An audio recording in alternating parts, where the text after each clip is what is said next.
이 양반아, 이딴 걸 타고 우리 집안을 만나러 와? 다 때려쳐! 상견례 장소에 다마스 타고 갔다가 개무시를 당한 예비 며느리 집안. 그렇게 이날의 상견례는 최악으로 끝나버렸습니다. 예비 시어머니 오경이는 며느리가 나가는 순간에도 끝까지 이 집안을 모욕했죠. 이 돈 받고 아는 척 하지 말고 조용히 나가세요. 창피하니까. 그런데 며칠 뒤 오경이한테 검은 정장을 입은 남자들이 찾아왔습니다. 그리곤 충격적인 장면이 벌어지는데요. 오경희 씨 되시죠? 압수수색 시작하겠습니다. 도대체 이게 무슨 상황일까요? 짐작하시는 게 있으면 댓글로 남겨주세요. 오늘의 이야기 지금 바로 시작하겠습니다. 상견례 당일 아침.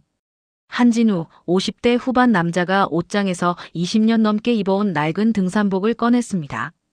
소매는 해져 있었고 지퍼는 녹슬어 걸걸거렸습니다. 거울 앞에 선 진우는 자신의 모습을 천천히 살폈습니다. 평소 입던 맞춤 정장과는 전혀 다른 차림이었죠. 진우의 직업은 한빛 그룹 회장이었습니다. 재벌 총수였죠. 하지만 오늘은 그 누구도 그 사실을 알아채선 안 됐습니다. 왜냐하면 오늘은 딸 서연의 상견례가 있는 날이었거든요. 진우에게는 한 가지 계획이 있었습니다. 예비 사돈 집안의 진짜 인성을 확인하는 것. 방법은 간단했습니다. 일부러 초라한 모습으로 나타나 그들이 어떻게 반응하는지 보는 거였죠. 진우는 안주머니에서 손톱만한 녹음기를 꺼냈습니다. 빨간 불빛이 깜빡이는 걸 확인했습니다. 작동은 정상이었죠. 그는 녹음기를 조심스럽게 주머니 속 깊이 넣었습니다. 그리고 현관문을 나섰습니다. 주차장에는 최신형 벤츠와 제네시스가 줄지어 서 있었습니다. 하지만 진우가 탄 차는 회색 다마스였습니다. 20년 된 낡은 승합차였죠. 시동을 걸자 엔진이 덜컹거리며 울었습니다. 차체가 미세하게 떨렸고 배기음도 거칠었습니다. 진우는 핸들을 잡고 그랜드 팰리스 호텔을 향해 출발했습니다. 호텔까지는 30분 거리였습니다. 진우는 창밖을 바라보며 딸 서연을 떠올렸습니다. 서연은 한빛그룹의 외동딸이었지만 회사에서는 어머니 성을 쓰며 평범한 대리로 일하고 있었습니다. 진우의 뜻이었죠. 딸이 스스로 능력을 키우길 바랐거든요. 호텔 주차장에 도착했을 때 발레 파킹 직원이 다가왔습니다. 하지만 다마스를 보자 표정이 굳어졌죠. 직원은 대충 인사만 하고 차 키를 받아들었습니다. 평소 같으면 정중하게 문을 열어주고 허리를 숙였을 텐데 오늘은 그냥 돌아섰습니다. 진우는 그 모습을 조용히 지켜봤습니다. 호텔 로비를 지나 엘리베이터에 올랐습니다. 3층 오키드룸 앞에 도착했을 때 딸 서연이 먼저 와 있었습니다. 서연은 아버지의 차림새를 보고 깜짝 놀랐지만 아무 말도 하지 않았습니다. 아버지의 뜻을 알고 있었거든요. 두 사람은 눈빛만 주고받았습니다. 룸 안으로 들어섰습니다.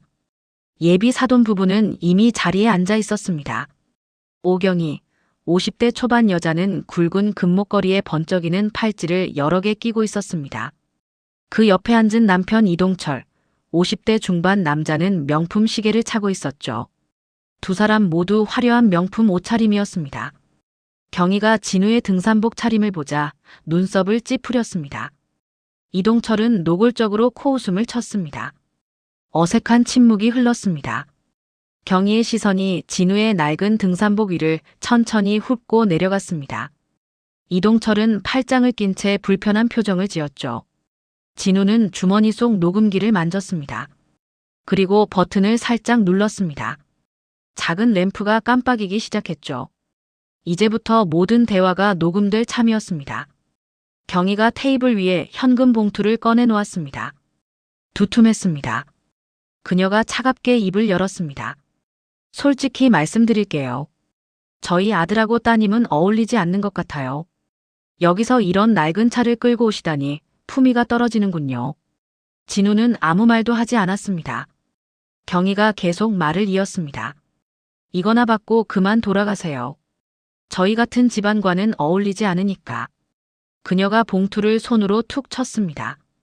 300만 원 들어있어요. 이 정도면 위로금으로 충분하죠? 이동철이 거들었습니다. 우리 집안은 근본이 있거든요. 이해하시죠? 그 순간 경희가 현금 봉투를 진우의 얼굴을 향해 던졌습니다. 봉투가 진우의 이마에 맞고 바닥에 떨어졌습니다. 서연이 깜짝 놀라 벌떡 일어났습니다. 하지만 진우가 딸의 손목을 가볍게 잡아 제지했습니다. 진우는 천천히 자리에서 일어났습니다. 그리고 조용하지만 단호하게 말했습니다. 제 딸은 당신들 같은 분들께 드릴 수 없습니다. 저도 파혼합니다. 경희의 얼굴이 새빨갛게 달아올랐습니다. 이동철도 어이없다는 표정을 지었죠. 하지만 진우는 더 이상 대꾸하지 않았습니다. 서연의 손을 잡고 룸 밖으로 나왔습니다. 경희가 뒤에서 소리쳤습니다. 거지 주제에 건방지긴. 당신이 감히 먼저 파혼을 입에 담아. 진우는 걸음을 멈추지 않았습니다. 복도를 따라 엘리베이터로 향했습니다. 하지만 그의 주머니 속 녹음기는 여전히 작동 중이었습니다. 경희의 고함 소리까지 전부 녹음되고 있었죠. 경희가 복도까지 쫓아왔습니다. 진우와 서연이 엘리베이터를 기다리는 사이 경희는 뒤에서 계속 소리를 질렀습니다. 호텔 투숙객들이 복도에서 걸음을 멈추고 쳐다봤습니다. 몇몇은 휴대폰을 꺼내 들기도 했죠. 엘리베이터 문이 열렸습니다. 진우와 서연이 안으로 들어서려는 순간 경희가 진우의 등산복 멱살을 뒤에서 움켜쥐었습니다. 그리고 사정없이 흔들었죠. 내가 뭔데 감히 먼저 파혼을 입에 담아. 거지 주제에. 진우의 몸이 앞뒤로 흔들렸습니다. 서연이 비명을 질렀습니다. 복도의 투숙객들이 놀란 표정으로 지켜봤습니다. 천장에 달린 CCTV가 이 모든 장면을 적나라하게 담아내고 있었습니다. 이동철이 황급히 달려왔습니다. 그는 경희의 팔을 잡으며 말했습니다. 여보, 사람들이 다 보고 있어요. 그만하세요. 하지만 경희는 듣지 않았습니다. 진우의 멱살을 잡은 손에 더 힘을 주었죠. 진우는 경희를 밀어내지 않았습니다. 그저 조용히 서 있을 뿐이었습니다. 주머니 속 녹음기는 여전히 작동 중이었고 천장의 CCTV는 계속 녹화되고 있었습니다. 얼마 후 경희가 손을 놓았습니다. 숨을 헐떡이며 뒤로 물러났죠. 진우는 흐트러진 옷깃을 정리하며 경희를 차갑게 바라봤습니다. 그리고 아무 말 없이 서연의 손을 잡고 엘리베이터에 올랐습니다. 엘리베이터 문이 닫혔습니다. 진우와 서연만 남은 좁은 공간. 서연의 눈에서 눈물이 흘러내렸습니다. 그녀가 떨리는 목소리로 말했습니다. 아빠, 미안해요. 제가 사람을 잘못 봤어요. 진우는 딸의 머리를 쓰다듬었습니다. 아니야. 내 잘못이 아니야. 조금만 참아라, 서연아. 아빠가 다 해결할 테니까. 서연은 고개를 끄덕이며 눈물을 닦았습니다. 엘리베이터가 지하 주차장에 도착했습니다. 두 사람은 다마스가 서 있는 곳으로 걸어갔습니다. 발레 파킹 직원이 멀리서 힐끗 쳐다보고는 고개를 돌렸죠. 진우가 운전석에 앉았습니다. 시동을 걸자 엔진이 덜컹거렸습니다. 서연이 조수석에 앉아 창밖을 바라봤습니다. 다마스가 천천히 주차장을 빠져나갔습니다. 호텔을 완전히 벗어났을 때 진우는 백미러로 점점 멀어지는 건물을 바라봤습니다. 그의 손이 핸들을 단단히 움켜쥐었습니다. 입가에는 차가운 미소가 스쳤죠. 집으로 가는 길은 조용했습니다. 서연은 창밖만 바라봤고 진우는 말없이 운전에 집중했습니다. 하지만 진우의 머릿속에서는 이미 계획이 돌아가고 있었습니다. 집에 도착한 진우는 서연을 먼저 들여보냈습니다. 그리고 자신은 서재로 향했죠. 책상 위에는 각종 서류들이 정리되어 있었습니다. 진우는 의자에 앉아 주머니에서 녹음기를 꺼냈습니다. 재생 버튼을 눌렀습니다. 경희의 목소리가 흘러나왔습니다. 이거나 받고 그만 돌아가세요. 저희 같은 집안과는 어울리지 않으니까. 이동철의 목소리도 들렸습니다. 우리 집안은 근본이 있거든요. 그리고 복도에서의 고함 소리까지. 거지 주제에 건방지긴. 진우는 녹음기를 멈췄습니다. 그리고 책상 서랍에서 USB를 꺼내 파일을 복사했습니다. 원본과 백업 두 개를 만들었죠. 모든 준비가 끝났습니다. 다음 날 아침, 진우는 평소처럼 정장을 입었습니다. 맞춤 제작한 고급 양복이었습니다. 넥타이를 매고 거울을 보니 어제의 초라한 모습은 온데간데 없었습니다. 이제 한빛그룹 회장의 모습으로 돌아온 거였죠. 회사에 도착한 진우는 곧바로 비서실장을 불렀습니다. 비서실장이 집무실로 들어왔습니다. 회장님 부르셨습니까? 진우가 서류 한 장을 건넸습니다. 동아산업이라는 회사 하나. 비서실장이 서류를 받아들었습니다. 네, 저희 3차 협력사입니다. 부품 제조업체로 알고 있습니다. 진우가 고개를 끄덕였습니다. 이 회사에 대해 철저히 조사해. 거래 내역, 품질 기록, 납품 이력 전부 다. 그리고 조용히 진행하게. 비서실장의 눈빛이 날카로워졌습니다. 그는 오랜 세월 진우를 보좌해온 사람이었습니다.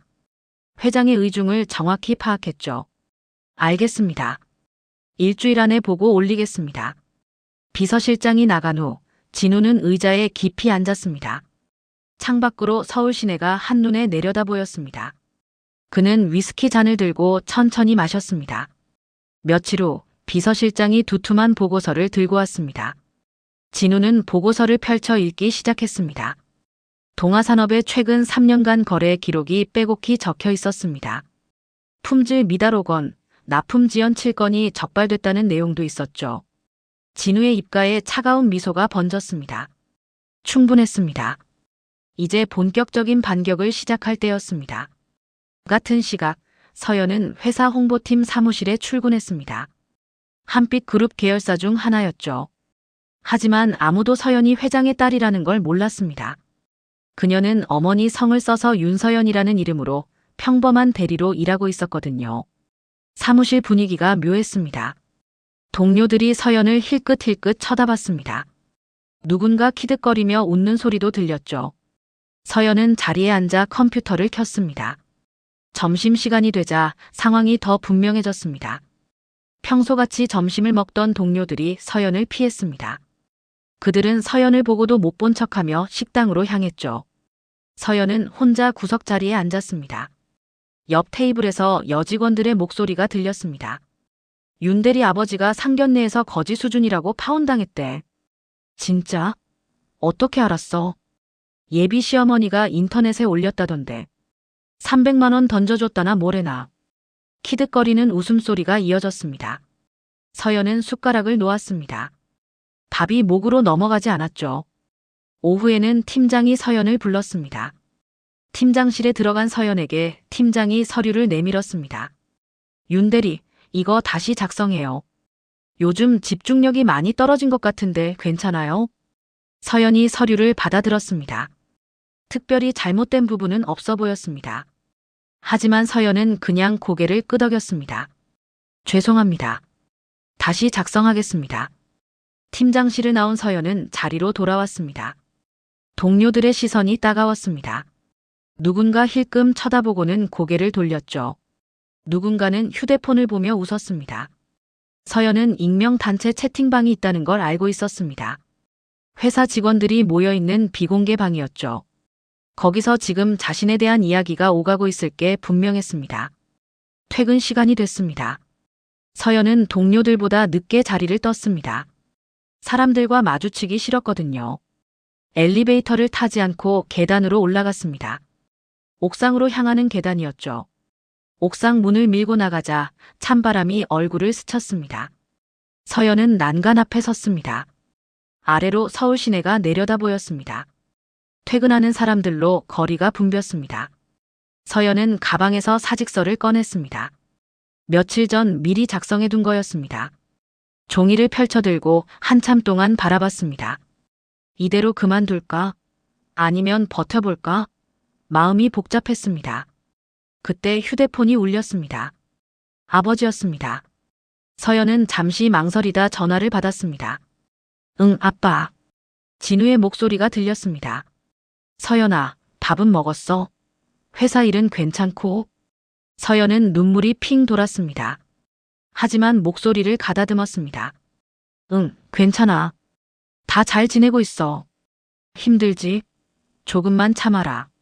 아빠가 다 해결할 테니까. 서연은 대답할 수가 없었습니다. 목이 메었거든요. 진우가 다시 말했습니다.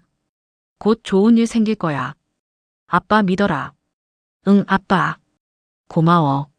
전화를 끄는 서연은 사직서를 다시 가방에 넣었습니다. 조금만 더 버텨보기로 했습니다.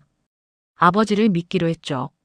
같은 시각 한빛그룹 본사 회장 집무실에서는 긴급회의가 열리고 있었습니다. 진우와 비서실장, 그리고 전략실장이 테이블에 둘러앉았습니다. 전략실장이 보고서를 펼쳤습니다. 회장님, 동아산업에 대한 조사가 완료됐습니다. 최근 3년간 품질 미달 5건, 납품 지연 7건이 확인됐습니다. 진우가 보고서를 넘기며 물었습니다. 현재 우리 그룹과의 거래 규모는 연간 약 50억 원 규모입니다. 3차 협력사이지만 꾸준히 거래해온 업체입니다. 진우는 보고서를 덮었습니다. 그리고 차갑게 말했습니다. 자금줄부터 조용히 조이게. 각 계열사의 협력사 관리 강화 지침을 내리고 동아산업계약 재검토를 즉시 착수하라고 전달하게. 비서실장이 고개를 끄덕였습니다. 알겠습니다. 조용히 진행하겠습니다. 진우가 창밖을 바라봤습니다. 석양이 지고 있었습니다. 그는 위스키 잔을 들었습니다. 그리고 작게 중얼거렸습니다. 이제 시작이다. 다음 날부터 한빛그룹 각 계열사의 내부 문서가 하달됐습니다. 협력사 관리 강화 지침이었죠. 문서 마지막에는 짧은 문구가 붙어 있었습니다. 동아산업계약 재검토 즉시 착수. 품질 미달 건에 대한 철저한 검토 필요. 구매 담당자들이 일제히 움직이기 시작했습니다. 동아산업과의 계약서를 다시 꺼내 검토했습니다. 품질 기록을 다시 확인했죠. 그리고 하나둘 계약 해지 통보 준비에 들어갔습니다. 진우의 복수가 조용히 하지만 확실하게 시작되고 있었습니다. 이동철은 그날 오후 골프장에 있었습니다. 거래처 사장들과 함께 라운딩을 즐기고 있었죠. 날씨도 좋았고 기분도 괜찮았습니다. 상견례에서 있었던 일은 이미 잊은 지 오래였습니다. 14번 홀에서 티샷을 준비하던 중이었습니다. 캐디가 황급히 달려왔습니다. 사장님, 급한 팩스가 도착했습니다. 이동철이 골프채를 내려놓고 팩스를 받아들었습니다. 한빛그룹 계열사 구매팀 명이었습니다. 제목을 보자 얼굴이 굳어졌죠. 계약 해지 통보. 팩스 내용은 간단했습니다. 최근 3년간 품질 미달 5건 발생. 납품 지연 7건 확인. 협력사 관리 강화 지침에 따라 계약 즉시 해지 통보함. 이동철의 손이 떨렸습니다. 이게 무슨 소리야? 함께 온 거래처 사장들이 이동철의 표정을 보고 물었습니다. 무슨 일이에요? 이동철은 대답하지 못했습니다. 그는 황급히 휴대폰을 꺼내 한빛그룹 구매 담당 상무에게 전화를 걸었습니다. 신호음이 몇 번 울리고 상무가 전화를 받았습니다. 여보세요? 상무님, 저 동아산업 이동철입니다. 방금 계약 해지 통보를 받았는데 이게 무슨 일입니까? 상무의 목소리는 차갑고 딱딱했습니다. 죄송합니다, 이 사장님. 위에서 내려온 결정이라 저도 어쩔 수가 없습니다.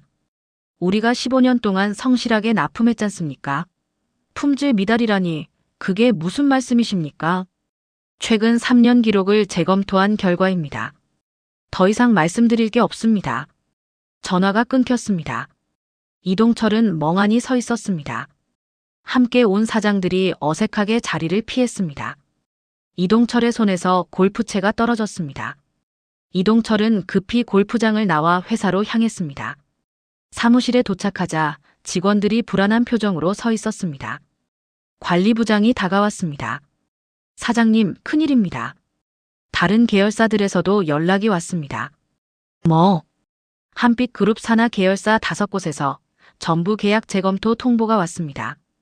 이동철의 얼굴이 새하얗게 질렸습니다. 한빛그룹과의 거래가 동아산업 전체 매출의 60%를 차지했습니다. 만약 전부 끊기면 회사가 돌아갈 수 없었죠.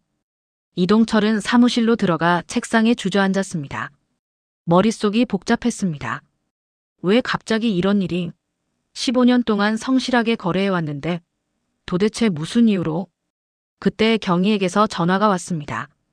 여보, 상견례 건은 잘 마무리된 거 맞죠? 혹시 뭐 문제 생긴 거 없어요? 이동철은 잠시 망설였습니다. 아내에게 말해야 할까? 하지만 아직 확실한 건 아니었습니다. 혹시 오해일 수도 있었죠.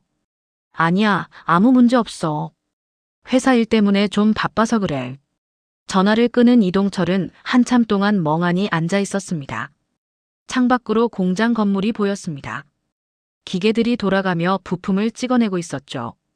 하지만 이제 얼마나 더 돌아갈 수 있을까? 다음 날 상황은 더 악화됐습니다. 한빛그룹 계열사 전체에서 일제히 계약 해지 통보가 날아왔습니다. 이메일로, 팩스로, 공문으로 쏟아졌죠. 구매팀 직원들은 전화를 받지 않았습니다. 이동철이 직접 찾아가도 만나주지 않았습니다. 관리부장이 다급하게 보고했습니다. 사장님, 원자재 협력사들도 연락이 안 됩니다.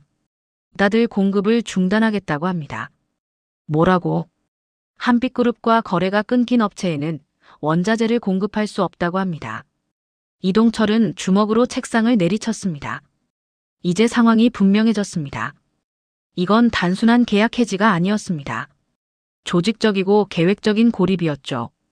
공장 현장에서 연락이 왔습니다. 원자재 재고가 바닥났다는 보고였습니다. 기계 몇 대가 멈춰 섰습니다. 생산 라인이 하나씩 중단되기 시작했죠. 이동철은 공장으로 내려갔습니다. 공장장이 난처한 표정으로 서 있었습니다. 사장님, 이대로 가면 이번 주 안에 전체 가동이 중단됩니다. 재고 확보는 어디서도 팔지 않습니다. 한빛그룹 쪽에서 압력을 넣은 것 같습니다.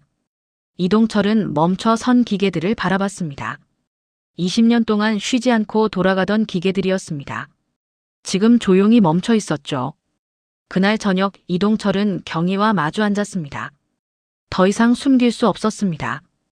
여보, 회사가 큰일 났어. 경희가 놀란 표정으로 물었습니다. 무슨 일인데? 한빛그룹이 우리 거래를 전부 끊었어. 원자재 공급도 막혔고. 경희의 얼굴이 굳어졌습니다. 왜? 갑자기 왜 그래? 이동철은 고개를 저었습니다. 하지만 마음속 한구석에서는 알고 있었습니다. 상견례. 그날 오키드룸에서 있었던 일. 혹시 그것 때문일까? 하지만 말이 안 됐습니다. 그날 만난 사람은 초라한 등산복 차림의 남자였습니다. 한빛그룹 회장이 직접 나섰을 리 없었죠. 설마 그 남자가...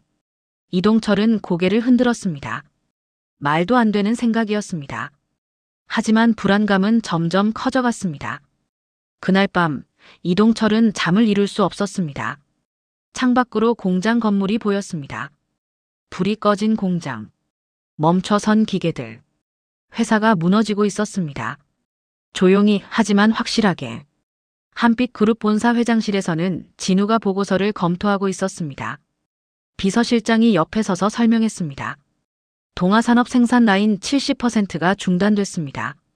원자재 재고는 3일치 남았습니다. 진우는 고개를 끄덕였습니다.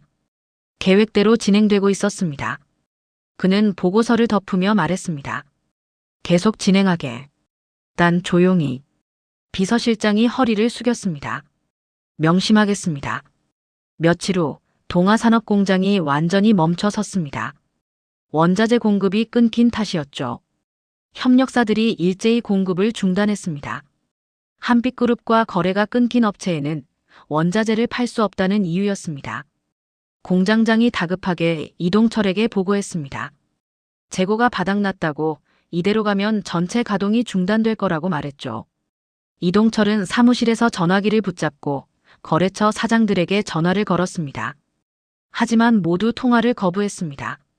전화를 받아도 죄송하다는 말만 반복했습니다. 한빛그룹 눈치를 보는 게 분명했죠. 이동철은 수화기를 내려놓으며 한숨을 쉬었습니다. 그날 오후 은행에서 연락이 왔습니다. 김영석 은행장이 내일 오전 본점으로 오라는 내용이었습니다. 이동철은 불길한 예감이 들었습니다. 다음 날 아침, 이동철은 은행 본점 15층 회의실로 안내됐습니다. 김영석 은행장이 이미 자리에 앉아 있었습니다. 50대 후반 무표정한 얼굴이었죠. 은행장이 서류를 테이블에 놓으며 입을 열었습니다. 이 사장님, 동아산업의 현재 대출 잔액이 45억 원입니다. 네, 알고 있습니다. 5일 안에 전액 상환하십시오. 이동철이 벌떡 일어났습니다. 뭐라고요? 5일 안에 45억을? 은행장은 차갑게 덧붙였습니다. 기한 내 상환하지 않으면 법적 조치에 들어갑니다. 한빛그룹과 거래가 끊긴 업체는 추가 대출이 불가능합니다. 이동철의 목소리가 떨렸습니다. 우리가 15년 동안 한 번도 연체한 적 없습니다. 위에서 내려온 지시입니다. 제가 어쩔 수 없습니다. 회의실을 나온 이동철은 복도 벤치에 주저앉았습니다. 손이 부들부들 떨렸습니다. 머릿속이 하얗게 비었죠. 5일 안에 45억. 절대 불가능한 숫자였습니다. 회사 계좌에는 7억밖에 없었거든요. 위에서 내려온 지시. 그 말에서 모든 걸 깨달았습니다. 한빛그룹이 배후에 있었던 겁니다. 계약 해지도 원자재 차단도 이제 은행 대출 회수까지 모두 계획된 일이었습니다. 조직적이고 치밀한 공격이었죠. 이동철은 한참을 벤치에 앉아 있었습니다. 창밖으로 서울 시내가 보였습니다. 차들이 바쁘게 오가고 사람들이 걸어 다녔습니다. 세상은 여전히 돌아가고 있었지만 이동철의 세상은 멈춰 있었습니다. 그날 오후 회사로 돌아온 이동철은 관리부장을 불렀습니다. 상황을 설명하자 부장의 얼굴이 새하얗게 질렸죠. 사장님, 5일 안에 45억은 불가능합니다. 회사 전 재산을 팔아도 30억이 고작입니다. 다른 은행은 어떤가? 한빛그룹과 거래가 끊겼다는 소문이 이미 업계에 퍼졌습니다. 어느 은행도 대출해주지 않을 겁니다. 이동철은 사무실 의자에 깊이 앉았습니다. 창밖으로 공장이 보였습니다. 멈춰선 기계들, 불안한 표정의 직원들, 20년 동안 쌓아온 모든 게 무너지고 있었습니다. 저녁 무렵 이동철은 집으로 돌아갔습니다. 경희가 거실 소파에 앉아 있었습니다. 이동철은 그녀 앞에 앉으며 입을 열었습니다. 여보, 은행에서 대출금 45억을 5일 안에 갚으래. 경희가 비명을 질렀습니다. 뭐? 5일 안에? 그게 말이 돼? 한빛그룹 때문이야. 그쪽에서 압력을 넣은 거야. 경희의 얼굴이 일그러졌습니다. 한빛그룹? 그럼 설마 그 남자가? 그 초라한 차림이 회장일 리 없어. 하지만 이동철은 말을 잇지 못했습니다. 확신할 수 없었거든요. 경희도 마찬가지였습니다. 둘은 한참 동안 말없이 앉아 있었습니다. 다음 날 경희는 백화점에 갔습니다. 스트레스를 풀려는 거였죠. 명품 매장을 돌아다니며 옷과 가방을 골랐습니다. 카운터에서 카드를 내밀었습니다. 카드 단말기에 빨간 불이 들어왔습니다. 직원이 난처한 표정을 지었습니다. 죄송합니다, 고객님. 카드 한도를 초과하셨습니다. 경희는 당황하며 다른 카드를 꺼냈습니다. 하지만 두 번째도 세 번째도 빨간 불이 들어왔습니다. 주변 손님들이 힐끔 쳐다봤습니다. 누군가 수근거리는 소리가 들렸죠. 경희는 얼굴이 화끈거렸습니다. 황급히 물건을 놓고 백화점을 나왔습니다. 주차장으로 가는 길, 휴대폰으로 카드사에 전화를 걸었습니다. 최근 연체 기록으로 한도가 정지됐습니다. 연체? 우리가 언제? 남편분 회사 신용등급 하락으로 자동 조정됐습니다. 전화가 끊겼습니다. 경희는 차 안에 앉아 핸들을 붙잡았습니다. 손이 떨렸습니다. 백화점에서의 망신, 카드 정지, 신용등급 하락, 모든 게 무너지고 있었습니다. 그날 밤 이동철과 경희는 거실에 마주 앉았습니다. TV는 켜져 있었지만 아무도 보지 않았습니다. 시계 초침 소리만 크게 들렸죠. 이동철이 작게 중얼거렸습니다. 우리가 잘못했나? 경희는 대답하지 않았습니다. 하지만 마음속으로는 알고 있었습니다. 상견례 날의 일, 300만 원을 얼굴에 던진 것, 멱살을 잡고 흔든 것, 거지라고 외친 것, 모든 게 돌아오고 있었습니다. 경희는 그날 밤 잠을 이룰 수 없었습니다. 천장을 바라보며 계속 생각했습니다. 만약 그날 예의를 갖췄더라면, 만약 겉모습으로 판단하지 않았더라면, 하지만 이미 늦었습니다. 돌이킬 수 없었죠. 같은 시각 한빛그룹 회장실에서 진우는 창밖을 바라보고 있었습니다. 서울 야경이 한눈에 들어왔습니다. 비서실장이 옆에 서서 보고했습니다. 회장님, 동아산업 생산 완전 중단됐습니다. 은행 대출 회수 통보도 전달됐습니다.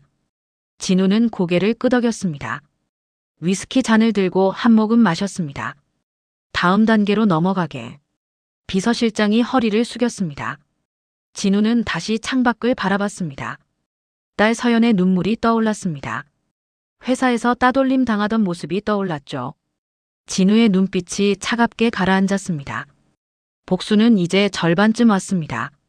며칠 후 경희는 더 이상 참을 수 없었습니다. 집에만 있으니 미칠 것 같았죠. 그녀는 서연의 회사로 향했습니다. 한빛그룹 계열사 건물 로비로 들어섰습니다. 보안 데스크를 지나쳐 엘리베이터 홀로 걸어갔습니다. 마침 서연이 점심시간에 로비로 내려오고 있었습니다. 경희가 서연을 보자마자 소리를 질렀습니다. 너야. 내가 우리 회사 망하게 소문 퍼뜨렸지. 로비에 있던 사람들이 일제히 돌아봤습니다. 서연은 얼굴이 하얗게 질렸습니다.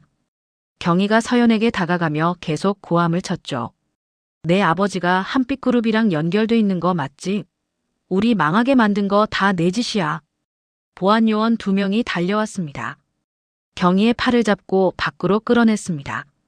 경희는 발버둥 치며 소리쳤지만 소용없었습니다. 로비 밖으로 강제 퇴장당했죠.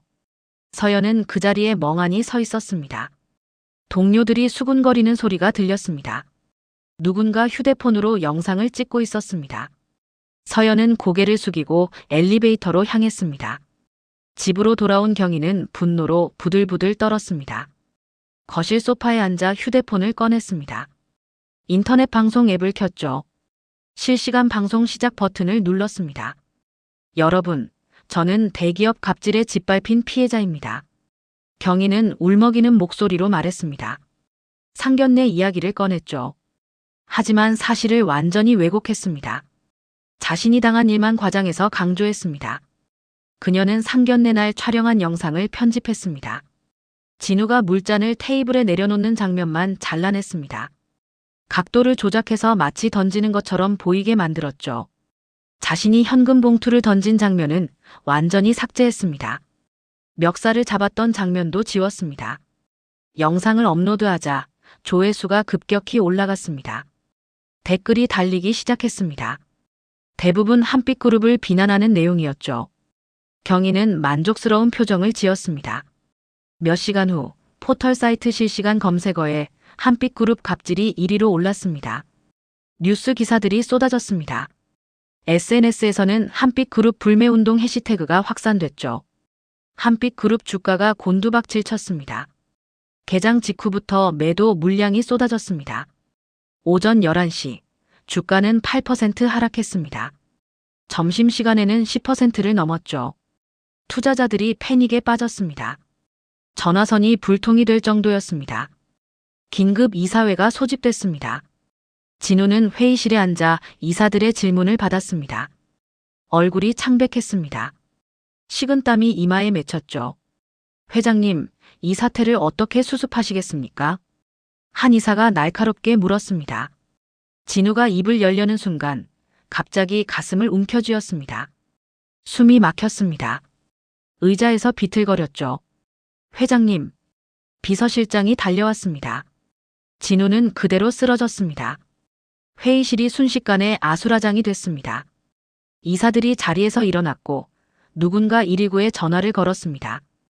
응급차가 한빛 의료원으로 진우를 실어 날랐습니다. 응급실에서 심전도 검사와 혈액 검사가 진행됐습니다. 의사가 진단을 내렸습니다. 과로와 스트레스로 인한 협심증입니다. 당분간 안정이 필요합니다. 서연이 헐레벌떡 병원에 도착했습니다. 아버지가 누워있는 병실로 뛰어들어갔죠. 진우는 산소 마스크를 쓰고 있었습니다.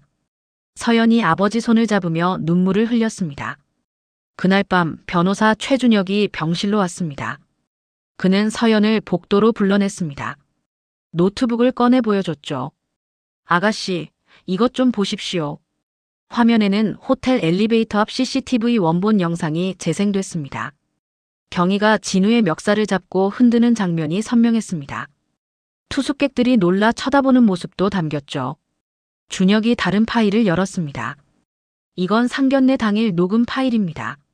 재생 버튼을 누르자 경희의 목소리가 흘러나왔습니다. 이거나 받고 그만 돌아가세요. 저희 같은 집안과는 어울리지 않으니까. 이동철의 목소리도 들렸습니다. 우리 집안은 근본이 있거든요.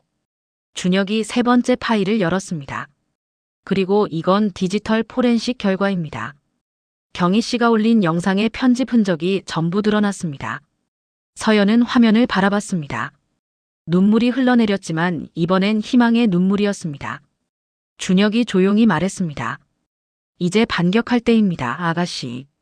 회장님께서는 항상 따님을 지켜보고 계셨습니다. 사흘 후 한빛 의료원 대회의실에 기자들이 모여들었습니다.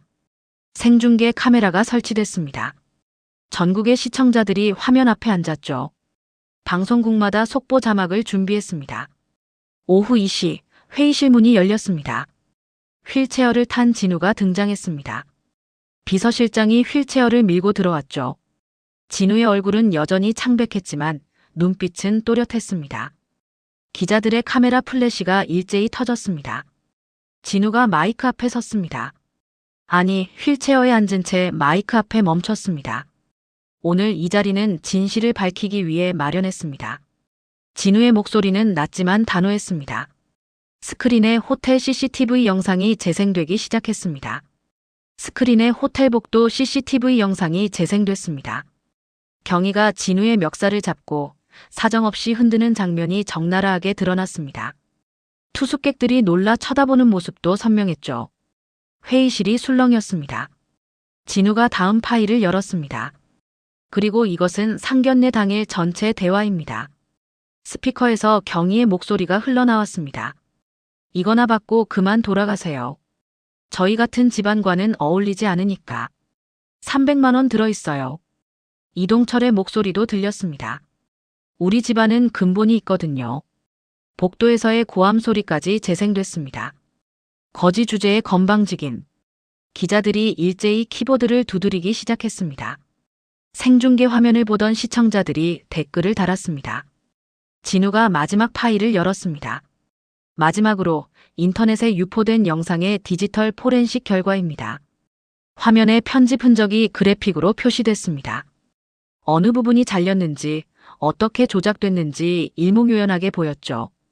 기자회견이 끝나자 포털 사이트 실시간 검색어가 순식간에 바뀌었습니다. 오경이 거짓말 1위, 한빛그룹 진실 2위, 동아산업 사기 3위. 여론이 완전히 역전됐습니다.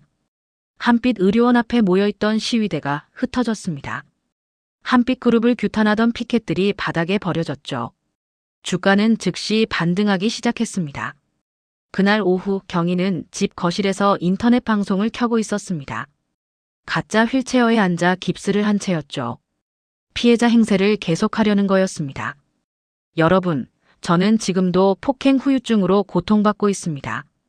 하지만 실시간 댓글창이 폭발했습니다. 거짓말쟁이, 사기꾼, 뻔뻔하다는 댓글들이 쏟아졌습니다. 경희는 당황해서 방송을 껐습니다. 그때 초인종이 울렸습니다. 경희가 휠체어를 타고 현관으로 갔습니다. 문을 열자 경찰 2명이 서 있었습니다. 오경혜 씨 맞습니까? 허위사실 유포, 명예훼손, 협박 혐의로 긴급 체포하겠습니다. 경희는 깜짝 놀라 뒤로 물러났습니다. 그리고 순간적으로 휠체어에서 벌떡 일어나 도망치려 했습니다. 하지만 경찰이 재빠르게 팔을 잡았죠. 휠체어 탄 거 연기였네요. 이것도 추가 혐의입니다. 경희는 수갑이 채워진 채 경찰차에 실려갔습니다. 이웃 사람들이 창문으로 내다봤습니다. 누군가 휴대폰으로 영상을 찍었죠. 며칠 후 경희와 이동철은 보석으로 풀려났습니다. 하지만 회사는 이미 파산 절차에 들어갔습니다. 공장은 완전히 문을 닫았고 직원들은 전부 해고됐죠. 그날 저녁 두 사람의 집으로 고급 봉투가 배달됐습니다. 한빛그룹 창립 50주년 기념 파티 초대장이었습니다. 이동철이 봉투를 뜯어 초대장을 꺼냈습니다. 여보, 이거 봐. 한빛그룹 파티 초대장이야. 경희가 다가와 초대장을 들여다봤습니다. 왜 우리한테 이런 걸 보내는 거야? 모르겠어. 하지만 혹시 화해하자는 신호 아닐까? 경희의 눈이 반짝였습니다. 그럴 수도 있겠네. 마지막 기회일 수도 있어. 이동철도 고개를 끄덕였습니다. 두 사람은 파티에 가기로 결정했습니다. 사흘 후 그랜드 팰리스 호텔 대연회장에 화려한 조명이 켜졌습니다. 한빛 그룹 임원들과 주요 인사들이 속속 도착했습니다. 샹들리에가 빛나고 오케스트라가 연주했죠. 이동철과 경희가 연회장 입구에 도착했습니다. 두 사람은 최대한 격식을 갖춘 옷차림이었습니다. 이동철은 턱시도를, 경희는 이브닝 드레스를 입었죠. 보안 요원이 초대장을 확인하고 입장을 허락했습니다. 두 사람은 연회장 구석 테이블로 안내됐습니다. 가장 뒤쪽 자리였습니다. 무대 연문이 열렸습니다. 화려한 드레스를 입은 여자가 등장했습니다. 서연이었습니다. 머리를 우아하게 올리고 목에는 다이아몬드 목걸이를 했죠. 임원들이 일제히 자리에서 일어났습니다. 그리고 정중히 허리를 숙였습니다. 아가씨, 안녕하십니까? 오늘 정말 아름다우십니다, 아가씨. 이동철과 경희는 얼어붙었습니다. 아가씨, 서연을 향해. 그게 무슨 뜻이지? 조명이 무대로 집중됐습니다. 오케스트라 연주가 멈췄습니다. 무대 위로 연미복을 입은 남자가 걸어 나왔습니다. 진우였습니다. 말끔하게 차려입은 모습이었죠. 대형 스크린에 진우의 얼굴이 클로즈업 됐습니다. 이동철이 의자를 뒤로 밀며 비명을 질렀습니다. 저 사람이. 경희도 벌떡 일어났습니다. 얼굴이 새하얗게 질렸죠. 상견례 날 그 남자. 낡은 등산복을 입고 다마스를 몰던 그 남자. 한빛 그룹 회장이었던 겁니다. 진우가 마이크를 잡고 천천히 입을 열었습니다. 신사숙녀 여러분, 한빛 그룹 창립 50주년을 함께 축하해 주셔서 감사합니다. 그는 잠시 멈췄다가 차갑게 말을 이었습니다. 하지만 오늘 한 가지 말씀드리고 싶은 게 있습니다. 사람을 돈으로만 보는 이들이 여기 섞여 있습니다. 조명이 구석 테이블을 비췄습니다. 장내의 모든 시선이 경희와 이동철에게 쏠렸습니다. 며칠 후 서울 서부지방법원 대법정에 사람들이 모여들었습니다. 방청객석이 가득 찼습니다. 기자들도 여러 명 자리를 잡았죠. 법정 안은 긴장감으로 가득했습니다. 피고인석에 오경희와 이동철이 앉았습니다. 두 사람 모두 초라한 모습이었습니다. 경희의 굵은 금목걸이는 사라졌고 이동철의 명품 시계도 없었죠. 수갑을 찬 손이 무릎 위에 놓여 있었습니다. 판사가 입장했습니다. 방청객들이 일제히 일어났습니다. 판사가 자리에 앉자 모두 다시 앉았습니다. 법정이 숙연해졌죠. 판사가 판결문을 들고 읽기 시작했습니다. 피고인 오경희는 허위사실 유포, 명예훼손, 협박, 폭행 혐의로 징역 2년 6월에 처한다. 경희의 얼굴이 일그러졌습니다. 입술이 파르르 떨렸죠. 피고인 이동철은 명예훼손, 협박 혐의로 징역 2년에 처한다. 판결이 끝나자 경희가 갑자기 이동철을 향해 소리쳤습니다. 다 당신 때문이야. 당신이 제대로 알아보지도 않고. 이동철도 맞받아쳤습니다. 내 탓이야? 당신이 멱살 잡고 난리쳤잖아. 법정 경위가 두 사람 사이에 끼어들었습니다. 부부는 서로를 비난하며 끌려나갔습니다. 방청객들이 고개를 저었습니다. 끝까지 서로 책임을 떠넘기는 모습이었죠. 일주일 후 한빛 그룹 본사 대강당에서 주주총회가 열렸습니다. 수백 명의 주주들이 자리를 채웠습니다. 언론사 카메라도 여러 대 설치됐죠. 무대 위에 진우가 올랐습니다. 오늘을 끝으로 저는 회장직에서 물러나 명예회장으로 퇴임합니다. 장내가 술렁였습니다. 누군가 아쉬워하는 한숨을 내쉬었습니다. 진우가 계속 말을 이었습니다. 그리고 한빛그룹의 새로운 리더를 소개하겠습니다. 무대 연문이 열렸습니다. 정장을 입은 서연이 걸어 나왔습니다. 당당한 걸음걸이였죠. 진우가 서연의 손을 잡고 무대 중앙으로 이끌었습니다. 제 딸 한서연입니다. 한빛그룹의 차세대 리더입니다. 우레와 같은 박수가 쏟아졌습니다. 카메라 플래시가 터졌습니다. 서연이 마이크 앞에 섰습니다. 잠시 숨을 고르고 천천히 입을 열었죠. 최선을 다하겠습니다. 아버지께서 쌓아오신 한빛그룹의 가치를 이어가겠습니다. 서연의 목소리는 단호했습니다. 주주들이 다시 박수를 보냈습니다. 진우는 객석에서 딸을 바라보며 미소 지었습니다. 눈가에 눈물이 맺혔습니다. 주주총회가 끝난 후 진우는 집무실 짐을 정리했습니다. 20년 넘게 사용한 공간이었습니다. 책장에 꽂힌 책들, 벽에 걸린 액자들, 책상 위에 가족 사진. 하나하나 상자에 넣었죠. 비서실장이 들어왔습니다. 회장님, 아니 명예회장님. 모든 인수인계가 완료됐습니다. 수고했네. 오랫동안 함께 해줘서 고마웠어. 비서실장이 깊이 허리를 숙였습니다. 진우는 상자를 들고 집무실을 나섰습니다. 복도를 걸으며 뒤를 돌아봤습니다. 감회가 새로웠죠. 주말 오후 낡은 회색 다마스가 한적한 시골길을 달렸습니다. 진우가 운전대를 잡고 있었습니다. 조수석에는 서연이 앉았고 뒷좌석에는 최준혁이 낚시 장비를 싣고 있었죠. 차창 밖으로 논밭이 펼쳐졌습니다. 가을 햇살이 따스했습니다. 코스모스가 길가에 피어 있었죠. 서연이 창밖을 바라보며 미소 지었습니다. 저수지에 도착했습니다. 물은 고요했고 바람은 잔잔했습니다. 세 사람은 차에서 낚시 도구를 꺼냈습니다. 둑을 따라 걸어 좋은 자리를 찾았죠. 나란히 앉아 낚싯대를 들이웠습니다.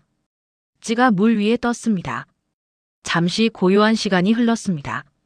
진우가 준혁을 돌아보며 농담을 던졌습니다. 변호사님, 우리 딸 눈에 눈물 나게 하면 그땐 다마스가 아니라 탱크를 몰고 갈 겁니다. 준혁이 웃으며 대답했습니다.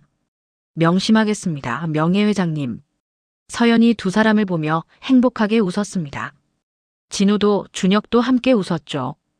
저수지 위로 물총새 한 마리가 날아올랐습니다.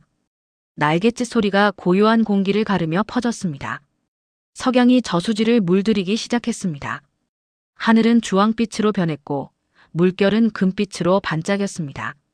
세 사람의 웃음소리가 석양빛 속에 녹아들었습니다. 진우는 낚싯대를 들고 물을 바라봤습니다. 오랜만에 마음이 편안했습니다. 딸은 이제 훌륭한 리더로 성장했고 정의도 바로 섰습니다. 모든 게 제자리를 찾았죠. 바람이 불어왔습니다. 진우의 낡은 등산복 자락이 펄럭였습니다. 20년 넘게 입은 옷이었습니다. 하지만 여전히 편했습니다. 어떤 명품보다도 편했죠. 서연이 아버지를 바라봤습니다. 진우도 딸을 바라봤습니다. 두 사람은 눈빛만으로 대화를 나눴습니다. 고맙다는 말, 사랑한다는 말, 말하지 않아도 알 수 있었습니다. 준혁이 낚싯대를 당겼습니다. 물고기가 잡혔습니다. 그리 크지 않았지만 준혁은 기뻐했죠. 서연이 박수를 쳤습니다. 진우가 웃으며 고개를 끄덕였습니다. 해가 완전히 저물었습니다. 세 사람은 낚시 도구를 정리했습니다. 다마스로 돌아가 짐을 실었습니다. 엔진 소리가 고요한 저녁을 깼죠. 다마스가 시골길을 따라 천천히 달렸습니다. 뒷좌석에서 서연과 준혁이 조용히 대화를 나눴습니다. 진우는 운전대를 잡고 미소 지었습니다. 백미러로 두 사람을 힐끗 봤죠. 진정한 가치는 화려한 겉모습이 아니라 사람의 됨됨이에 있습니다. 한진우는 낡은 등산복과 다마스로 예비 사돈의 진짜 얼굴을 확인했습니다. 돈으로 사람을 판단하는 이들에게 가장 값진 교훈을 남겼죠. 오경의 부부는 오만함과 거짓으로 모든 것을 잃었지만 한서연은 아버지의 사랑과 믿음 속에서 당당한 리더로 성장했습니다. 때로는 인생에서 가장 초라해 보이는 순간이 우리의 진심을 시험하는 가장 중요한 순간일지도 모릅니다. 여러분 곁에도 겉모습은 평범해 보여도 진주 같은 마음을 가진 분들이 계실 겁니다. 오늘 이야기가 사람을 대하는 자세를 돌아보는 계기가 되었으면 합니다. 공감하셨다면 구독과 좋아요 부탁드리고 댓글로 여러분의 생각도 들려주세요. 다음 이야기도 기대해 주세요.